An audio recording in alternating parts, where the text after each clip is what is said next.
Kale oli mulabi mulungi wa Fake Media njagala nkuwe namba ya Jib Fashions kuba njagala WhatsAppinge oba oyitewo wali mu nnyendo ng'oyambuka oluguudo olwo olwambuka welokaamu stage y'ensenene kati kwamsa eringa yakubye awo stage y'erukakwasibwa 07022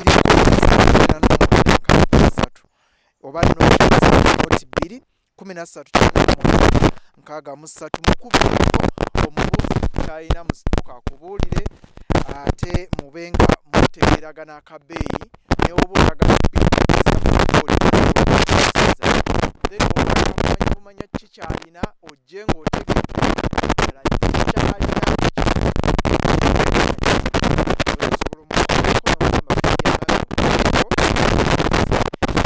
mbadde njagala kino kiina okireeta ddi ekyatalina aba asobola okikufunira naku nga 2 oba lumu aba asobola okukikufunira enamba yeyo noti 7 noti 2 13 WhatsApping osobola nanyo yagala ka dress kwagala ogulira girlfriend wo omukala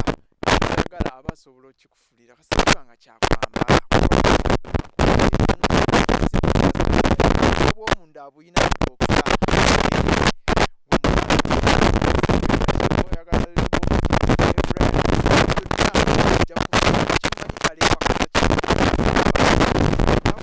badde tonya naye ffe omusana of course gukyayaka jackets mu buli kika azirina zonna so beera nga omukubirako oba nga omuwhatsappinga ku namba eyo gye nkusomedde waggulu abenga akuwa ebyokwambala nkwaniriza subscribe like comment share nyiga akade ofune programs zino nga saka premieringa ate tewerabira kujoininga mu kutu guno akagambo we kali awo join bwokanyigamu kajja kutola ku dashboard ekuwa options ezenjawulo becoming a member ku buli mutendera gw'oyagala osasulayo dola ntono nnyo ate oba osobola okulaba ebyo abalala bye batalaba ndina movie yani wano ku set of course ntera okuba naye si mupya ku channel kuno muleeta ntunulira ensonga ez'enjawulo of course ali mu media he's a radio personality presenter ate ensonga zino azigoberera yakola obwemusiso mubivulu abeerayo mu mabaala abeerayo so kyayogera akitegeera ne analysis gwakola akola ki aba mtegeera oba togenze kunywa kati kyogamba sebo ogenda okukola akazindalo okwate okuva tugeze eshetanise saawa 2 paka saawa 7 ng'oli mu kukwata akazindalo tolina kyonywa kale bwe ndaba nga banywedde ekimala ngamba yambako nywako ekitonotono ngamba yambako nywako ekitonotono onywera ddala kale lwakuba nti kale nasikira omuze gw'okola naye nga nywako akatonotono babuzeeko babuulira amannya g'abatakumanyi abasebo ne bannyabo ani azina enkudi wano lwaki ozina enkudi obudde ulabe kyagamba ano bbeere ddene naye nga mbalamusiza abakazi tunaakola tutya bannyinaffe tubalinaana bulinaana omusaayi nafuna kuguli ogwasookawo ogwa tamala emirundi yazimme wali walina omuto omukulu omugenzi yazimmenye nalabye bannamwandu 7 abadde na 3 namwandu 7 abatavuddeyo abatalabikidde mu kamera abo bosi manyina kumanya kati obudde buno bakyaleeta abaana basebo ne banyamo balamusizaako constituent muri bulungi nnyo naddala mu abali mu diaspora waliwo abatulaba ababeera bakadaama abali Saudi Arabia internet weekoma nayo weekoma ate Fake Media talina command ne mugulu eyinza obasangayo gamba temulinga abamiliyoni tukoma wano weewaawo basebo ne banyamo balamusizaako nnyo ne mbaniriza mu programu y'olunaku olwaleero mbadde mbuliridde akabanga kabadde kanene nga sirabika ku mukutu guno badde of course nga womanyi nti kwasaganya guno naguli Uganda tolina kutuula wamu so naye nga nkomyeyo ku Fake Media tubirenga ebintu bikwasaganya buli onanditadde abantu babuulire abantu babuulira abantu banjagala kira masimu ganzita nga ganzita movie yani wabulira wa Fe we tubeerawo wano, fe tubeerawo gwagula. Okay. Manyogera n'obeereyo bukomansi. N'obulire eyo. Bukomansi metu tunoonya nsimbi. Batugamba gye zikofika tugendekeyo tuddukire tulabe. Ate nga gye zikoma. So bannanga balungi abatulaba amanya ddoboozi z'emusajja wa Kabaka MC Muvyani MC Americanite microphone ojagala process muganga Vyana kitegedde butegezwe wow nze DJ Salongo sebo nina yabalongo we bali kunsabira kati nakubire simu yona kwa waigoteka erito nedda sebo waigoteka sagala olimbe waigoteka kabano mu simu ati fe tukolere ki ne nakato waswa ne kato waswa junior ne nakato sofa tubadde tubulanganye sofa naye bali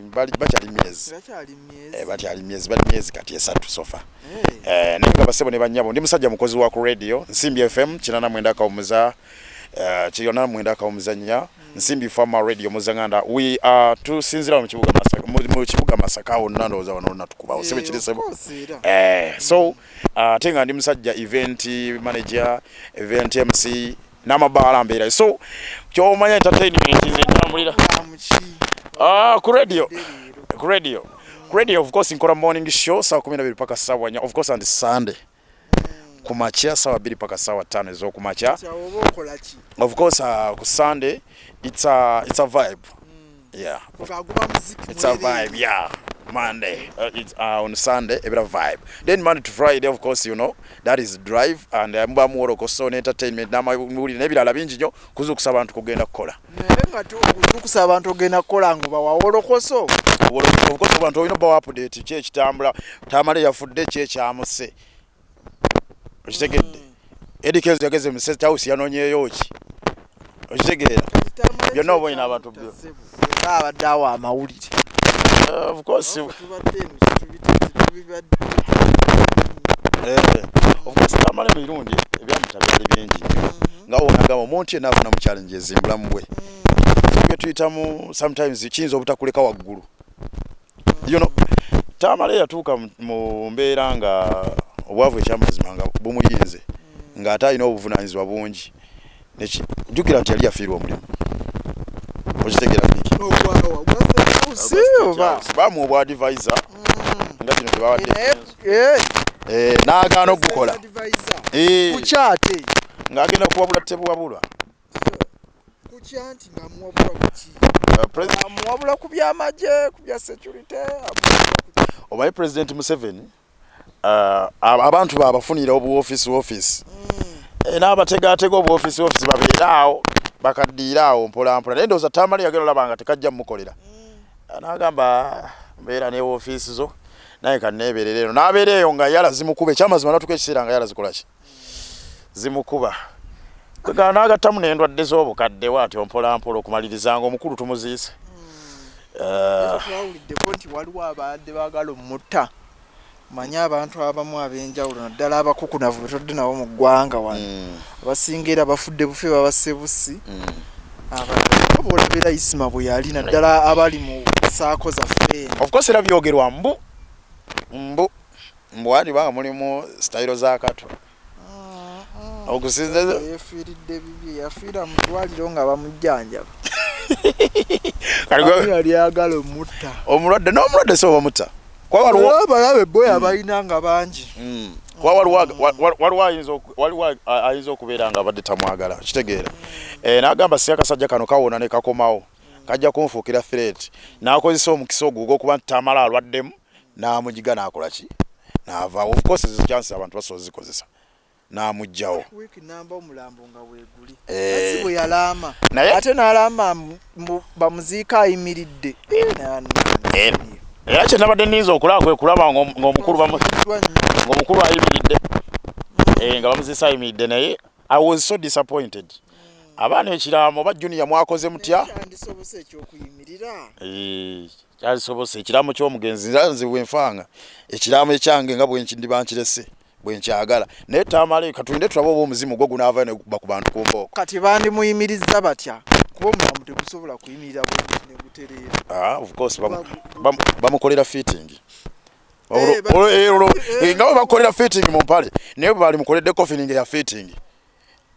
Kati coffin ne bagiyimiriza wamma. Coffin yo neyimirira omutwe gwo ne gufuluma bwene wagule mu glass then ne bazimba akayumba wati waggulu. Ne bateekawo TV nga bwe yali alama. Kyeza twanira byentandikira ebisimbalala bweti nga teri bweti. Olwo n'alyoka abeera ng'alaba bulungi bakyala be nga bw'abalese ku nsi abasajja bonna abakola ki ababendako. Naye kati obudde buno tetumanyi oba abakyala be bali safe oba abakyala tebaba bamutwaleko. Omanyi abadde ayagala nnyo bakyala obutafumbirwa babanga badde bakyali nnungi. Nalabye Kimama Junior kikyalimuko omulyo era bannaashi wandikyewangulira manyi gwe twegamba mbutuufu ekyamaza Kimama Junior ekyo simanyi oba ina osobola okunfunira namba ya Mama Junior yaginoonyako tofaayo newenfunira ya Junior yennyini Junior omwagaza ki ampe connection ampe maama we mulabire kakati omukazi agenda beerawo ate watakyali musajja mwatandisa n'omuze ogw'okulya ebikazi ebikulu mmwe bavubukamu kati naalongo ogenda mukola otya. Of course omusajja wano mu Buganda asajja laata nawe omusajja laata bwenzi bwemanyi n'obusobozi kakati bwemanyi n'obusobozi lwaki mbeera sijuna Mama Junior nengattako ne Naalongo kiba ne kiba twala eri amma tuline movie ani wano tukuba tooki mu nsonga ez'enjawulo zibaddewo tamale twamuziika Sunday eri eyaggwa twagala okumwagaliza ekiwumule ky'emirembe Katonda akimuwe n'ekitangaala eky'olubeerera kikole ki kimwakira atebenkere emirembe wansi eyo gyakola ki gyali of course tujja mumusubwa naddala abali mu mulimo guno kubanga bingi byabadde ayogera ebitusanyula ebitujjako stress ebitugattako nga tumuyigirako and of course ne family ye abakyala abaana tubasaasidde nnyo nnyini ddala naye ye Tamale Junior yatandikiddewo tali ku olwo amaziga yakoze eki yagasangudde takyakaala guno omulembe gwakyuka baaba kyalina okukolera fiikiwo lwempulira nti fiiki bamubise mukyala wo gwe nnoonya ne mubuuza mukyala fiiki ogenda beerawo otya mu mbeera eno otegedde notandikirawo kwana mukyala wa ebintu birina okubeera ensi kati yakyuka si byeri ebyaluli kubeera awo n'okaaba omuntu tandikirawo abantu lweoteeka mu solo life oyinza okugenda going into depression kitegeera so omuntu oba olina kakingira okitegeera kutandikirawo notandikirawo obulamu kwakatolaba Junior kyadalina okukola komawo mangu ku internet asobole okusanga amawulire ayongere ne ku following okitegeera era yakifunye era abagamba Junior yali badde asigala ate yali badde osanga ayisibwa bubi so ne womuwuliramu akagiraagira mu ddoboozi empewo nnyingi nnyo wano oba twankyusizza mu location naye anyway wonna weeri kibuyaga weekaali so omuwuliramu akagiragira mu sound mujja kagumiikiriza empewo eyitamu fresh airs bwe ziri wano eviraddala ku Nalubaale simanyi naye nga zo fresh airs bwe ziri wano kafo kalungi nnyo musobola okuyitira buno abali okumpire mu kibuga Masaka passport center walungi tukolerawo kibuga Masaka so Kenzo this week era omukulu yakoze eki omusajja ow'enkofiira yamugambye ogenda kundabula kukola ki kumpabula yes kuba kuwabula advising yes kuba kuwabula ogenda kumpabulamu ku nsonga z'ebiyiiye ye presidential advisor kuki creatives so kakati ngaffe abayiiya naye atutegeera Kenzo anyway kati olaba fiiki of course first of all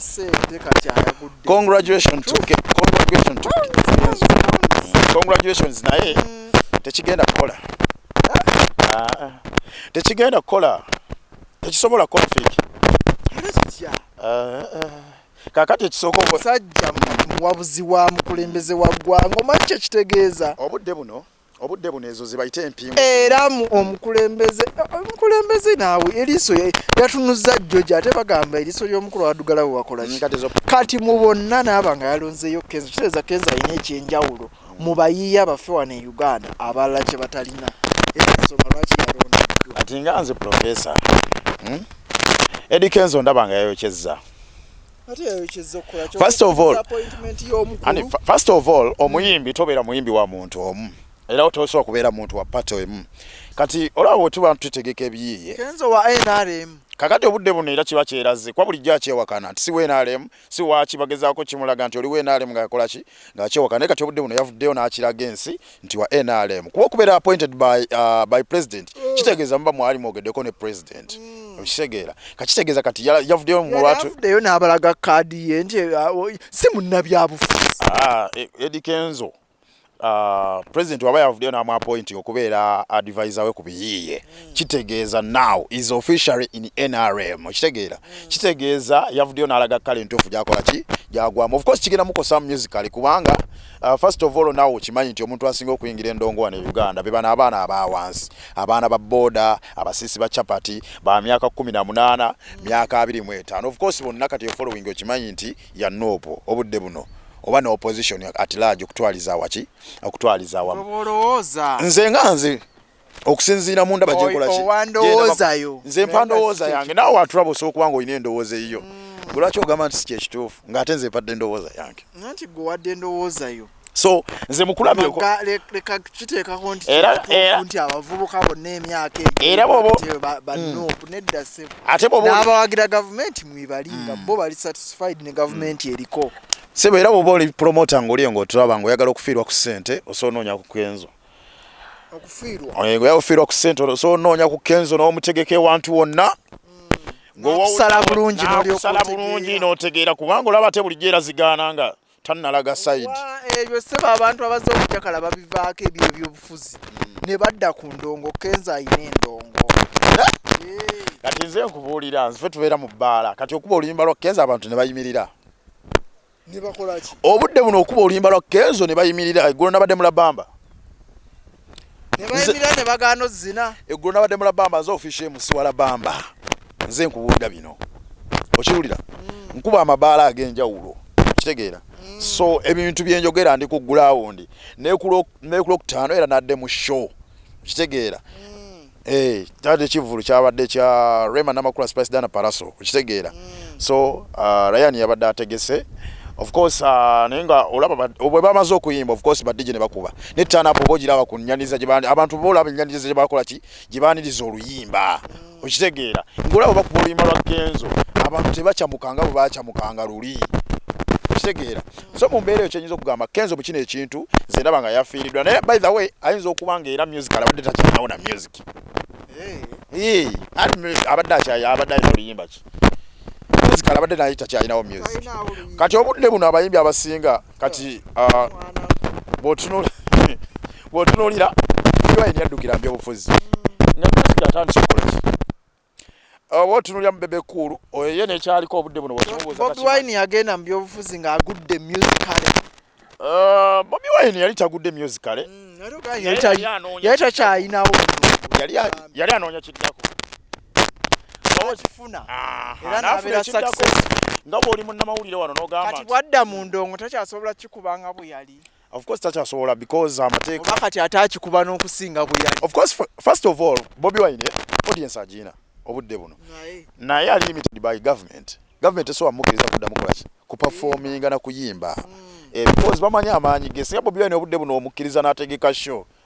anti amaanyi ge bagamanyi naye bamanyi ajja ku integratingamu ebyobufuzi ate ng'okuyimba n'ebyobufuzi byabufuzi of course kati Bobi Wine is a to the government of course bamutya bamukwata kalira abanti bayita kalira k'abaana kyonna gye kiggwera yafiiriddwa gye kiggwera Kenzo musical is down on the ground taliiko Kenzo taliiko ground obudde buno panaawo so Kenzo kyayinza okukola kwe kusaba gavumenti mu cabinet ejja bamuwa bwa minister afunire ddala omulimu oguteredde kuba kati obudde buno supervisor I think ndoza mulimu 1.5 omusaala aba supervisor ba government ba president. So ezo sente tono nnyo ku Eddie Kenzo. Kwa Eddie Kenzo so spending a million 2 olunaku. Okitegeera. Ate musical oba sente tezikyajja. Eddie Kenzo talina nti alina molo ziri wali nti agenda asoloze. Okitegedde. Eddie Kenzo kitegeeza financial aba agenda kugwa down. Okitegeera. Of course ayinza okuba nga alinamu ka support ka mukyala we minister nga ajja kubeera nga ati kati Eddie Kenzo yasaba akameza. Era tulinde okuwulira nti Eddie Kenzo yasaba akaki akameza mu byonna. Kale naye kati ate awo kiba kimachi naye ate nakyo kiyinza obutabeera wano naye obwa minisita Jabu naye kati minisita kuki ebitabo bya Kenzo bimusomesa okubeera minisita. Kale tetuganye Kenzo awo baba machinga minisita Nyamutoro ku minisita Edirisa Musuuza. Eddie Kenzo kimutuuza mu ministry. Eddie Kenzo singa abadde yasoma nga si misomo gyalema. Abacha misomo gyalema tomukubye nnyo. Muggo guli wasebo. Nabanga akubye nnyo. So singa abadde ebitabo tebyamutambulira bubi nga teyali bwomerwa mbona abadde ajja okwewangulira obwa minisita. Lete kikwewunyisa buli kimu kisoboka wano mu government ya Uganda. Mu kifo ky'okufuna kya presidential advisor creatives ate yandibadde afuna mu ministry namba. Naye ate tekikwewunyisa mu cabinet ejja okuwulira nga Eddie Kenzo bamufudde. Agenda kudda yasoma adult education weeri. Yabera kudda afuna ebitabo bye empapula. Of course bye bya Uganda bizibuzibu bayizo. Ojja komawo wano ng'ate omwairo omukongratulating. Ebya Uganda bizibuzibu bayizo muwawo oba Ministry of Education n'agikwatamu awo. Oba byawano. Si byangu naye nga era education kati waliwo endala. Era kati eyo yetandi. Alagiwa. Mukyala w'omukulu alagibwa. Anaamuwamu ennaku. Anaamuwamu ennaku n'abafugamu wiiki n'abakalaka. Weddaawo. Eba bafuga mpalo. Amma tuli ku Fig Media tukyagendera ddala mu maaso tukuba tooki mu nsonga ezitambula ezigenda mu maaso mu creative oba mu entertainment industry, music at large and ne Movian. Ate bano abagenze Alien Skin afa kine anyway. By the way, sibigoberera nnyo ebintu ebyo. Alien Skin anti bagenze nani? Alien Skin ne Jose naye ate abo babadde benalimu kati ekigire nnyo ekikola nnyo amawulire awo. Alien Skin, Chameleon, Bebe Cool. They were free. Babadde basatu. Ne bagenda mu State House. Ekifaananyi kye nalabyeko nga ndabako abayimbi bangi naye saaki. So bageze mu State House. Bino byonna appointment yani bebeetutte oba omukulu yabadde abayise. They were appointed by President okugenda mu State House. Babayise. Naye era kirungi babadde bayite. Connect. Ate naawe omukulu bw'akuyita era togaana. Genda mu maaso. Tusigale nnyo okuweereza abantu. Bwakuyita Uganda ssebo kakati bade ngamba nti Uganda Fiki lwaki ompande engeri gy'obanga naawe bw'oyitibwa togaana lwaki ompande ebigambo genda mu maaso lwaki ompande ebigambo bukabo genda mu maaso musajja yabuuza drone yagala ya kalaki naye anyway byonna tubitadde mabbali first of obudde buno tuyinza n'ekikapu ky'essente obudde buno nyeko bampe ku ssente siri bulungi bw'otunuulira Chameleon Alien Skin Bebe Cool bagenze mu State House ne Eddie Kenzo n'afunibwa ki oba supervisor oba advisor so ebintu bino oba bitunuulidde nti industry kati eri targeted obudde buno government eri kwekwata kubaki ku bayimbi nga bwe kyali mu kisanja kya 2021 nti government yali yekwata ku baani ku babloga oba mpulira obudde buno kati government ebala akalulu ka 2026 kyovula nti yekwata ku ki ku bayimbi era abayimbi bonna buli muyimbi ali eyo obudde buno government emunoonya naddala ng'olinamu ku ki ku masannyalaze jukira bafuna 30 nti omuntu eyava eno mu bayimbi yavuganya government era obudde buno yagizoganya kyovulama nti kati budde buno government yettanidde okunoonya abayimbi naddala abakoze eki tuyinza oyita ba top 10 obudde buno that's why nti ekola ki ebanoonyera obudde buno tosuubira kubanga alien skin ali bubimbye sente oba Chameleone nga ali bubimbye sente oba Bebe Cool era nga bwe babadde kyogamba Chameleone abadde bubi abadde n'akasente ke Bebe abadde n'akasente ke before even joining that oba before atadagala na State House alien ye muyimbi nawe okimanyi emyaka gyonna egiyise emabega abadde ayimbira miliyoni 15 14 kira sireza nti bonna nga bwe bagenze badde n'akasente kawe tekukuli abadde bubi nti abadde of course kati akasente ko bakafunya ndi kati akasente era bagamba ina yayongerako ebiseera bisinga naye kati kibalekawa kati mumbere sente bazifunye mumbere no sente zo bazifunye sente zo bazifunye nenze chenze nyizo kusaba abayimbi bano baba bagenzo okunona yakasente bali badde ate balooza nnyo ne kubayimbi abata abajja n'abaana abata abatasowa genda mu State House baba bano gala ne bagoba nnyo kuteekera copyright nze ne wona ntwala ne bate bagenze obakomawo kati bwakomawo eri naye tugeze oli muyimbi n'akokyayo 5 kiba kibi abakusagulidde akuyiriza omuntu yenna akwadde ekyennyanja aba akukotogedde mpa eddobo nange ngende mu nnyanja onjigiriza okuvuba kati eddobo lyeriwa in this case mu kyabayimbi obudde buno abayimbi beetaaga copyright bagigezaako yagaana ekyali mu abayimbi beetaaga okubeera nga ebivvulu bino bikendeezebwa ku misolo abantu abategeka ebivvulu babajjako emisolo mingi otegeera emisolo gifuuse emisolo ku bivvulu okitegeera nga tonna bakutegeka kivvulu oyina olaba poliisi oyina olaba yuwala oyina okulaba ki oyina okola ki ogenda okumaliriza nga omuyimbi amaliriza ategese ekivvulu naye nga tafunye ng'olaba abantu bazze mu show abantu bangi naye ng'omuyimbi akoze ki ng'omuyimbi asigadde tafunye so kize kyeŋŋamba kiri kino nti abayimbi bano baba basobodde okubeera nga bagenda mu State House muzeeyi budde buno abeetaaga kuba baagala mu kalulu ka 2026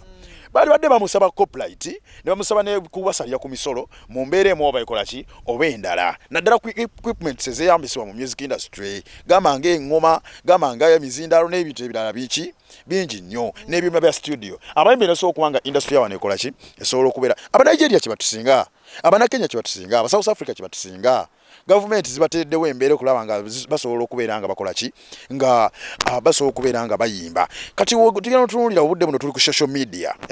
nti music w'abayimbi asinga tambulira ku social media ensangi zino kyalibadde gavumenti yalibadde eddira nekkakkanya ku data obudde buno gavumenti yesalawo ku data MTN oba Airtel okuseera data kiva ku gavumenti okitegeera embeera gye giteekako mu mbeera y'omusolo na buli kimu era awo n'ensonga weva so kyalibadde kyabuvunaanyizibwa abayimbi bano byonna ne babikola ki ne babitunula mu kusinga bwe banagenda gwe alien skin n'oggyayo miliyoni 10 n'oggyayo biliyoni y'essente Chameleone oba Bebe Cool n'oggyayo ky'oggyeyo omaze okkijjayo naye ate omwana oli ajja champion gudo otegedde omwana oli ajja ali eyo inginiya Kadomola atandika okuyimba obuyimbi yeeyiya okitegeera gwe tomutunuulidde weefuddeko ng'omuntu nga gwe Chameleone n'olwokuba olina erinnya okitegeera so mu mbeera ng'eno abayimbi nga bano abanene kye baali badde bakola kwe kubeera nti bateerawo abayimbi bano abato olutindo ebridge otegeera mu mbeera eno nti kalubudde buno bwe balina sse wa president okitegeera